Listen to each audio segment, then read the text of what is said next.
Hello, everyone. I appreciate you guys for stopping by. Thank you for supporting the channel as I continue growing. This video today is to inform you that I'm voting for Kamala Harris. For a lot of you, if you've watched one video of mine, you probably know that already. I just want to mention that I'm not as fired up about voting for her as I am about feeling that Trump is not going to win. At least now, there's a better chance of a Democratic president. Since Biden dropped out, and Tim Walz is a really good VP choice, though his position is more symbolic, but he'll be there with her and he can probably influence her decision making. I do feel disappointment, and it's a familiar feeling I get every 4 years, but especially now because of the situation in Gaza. I've been thinking and keeping up with the news as much as I can. And it's obvious neither the Democrats nor the Republicans seem interested in doing anything to help stop the violence, or at least working towards a meaningful ceasefire. And it's frustrating. Bernie Sanders said it's not anti Semitic to be critical of a right wing government in Israel that's treating the Palestinian people extremely unfairly. And I agree. His words remind me we have to stand up for something, even if it puts us in an uncomfortable position. And it's weird to say you don't want Palestinians to suffer, and then you get accused of so many awful things just because you said that. We're taught at school about the Holocaust, rightfully so. And then you take what you learned about that and apply it to what's happening to Palestinians, and you're bullied for doing so. The DNC is taking place in Chicago, and there's been numerous protests against the murder of tens of thousands of innocent Palestinians. And one of those protests captured one of the demonstrators reading out the names of children who have died.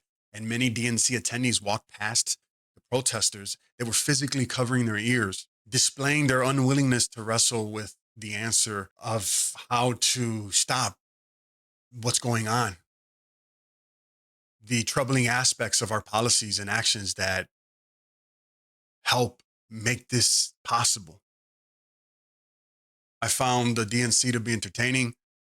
I did, but I couldn't help think, what if I'm in Gaza and I'm watching Lil Jon get the crowd going and Obama making dick jokes about Trump, and Oprah, who the world was recently mad at because she was asking for donations for Hawaiians, even with all her wealth, along with The Rock, after the fire that destroyed a big portion of one of the islands. Again, I'm voting for Kamala because Trump is in the mix. And his involvement with Project 2025, though he denies it, is something I don't want to see happen. Project 2025 proposes rolling back critical environmental regulations, undermining protections for voting rights, dismantling critical parts of the Affordable Care Act, taking away rights from the LGBTQ community, taking control of police and the military in ways that would benefit Trump and right wing thinking. When I talk about this, I think of the quote, those who cannot remember the past are condemned to repeat it. Sometimes it feels like the ruling elites remember the parts of that to enable their power instead of learning from those moments in order to avoid the oppression of others. They remember how movements of resistance and liberation were successful. And they remember those things in order to avoid making the same mistakes that allowed people to reclaim their freedom. They're studying the blueprint of rebellion, not to prevent the rise of tyranny, but to make sure that next time they sidestep the obstacles that prevented them from taking control in the past. The lessons in history are being weaponized to secure power, not to avoid horrors of the past. That said, and without minimizing what I've just mentioned, I do want to acknowledge that Biden administration has made strides in areas that matter. And I think Harris will continue on that path. There's been progress in workers' rights, such as more labor protections and initiatives in paid family leave. An emphasis has been put on the PRO Act, which would help workers organize and bargain collectively. Also, the Federal Trade Commission has been working against corporate greed, including toughening regulations on monopolistic practices and increasing regulations on big tech firms to level the playing field in order to promote competition. So I do feel some optimism about Kamala Harris, but is she going to bring transformative change? I don't think so. The possibility of setting term limits and expanding the Supreme Court could actually do a lot of good for the future of civil and human rights. I just don't know if that's going to happen, though.